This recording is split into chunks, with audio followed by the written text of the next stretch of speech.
Let me show you how we can search on websites in browsers on Samsung Galaxy S25. I'm gonna show you how to do this on Samsung Internet Browser and the Chrome browser.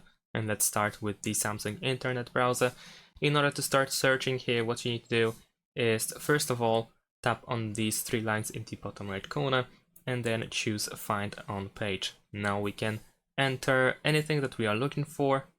Let's say we're gonna start entering something here, and we should get the results. Of course, we can go through different results by tapping on these arrows here, and that's pretty much it. We can close it now.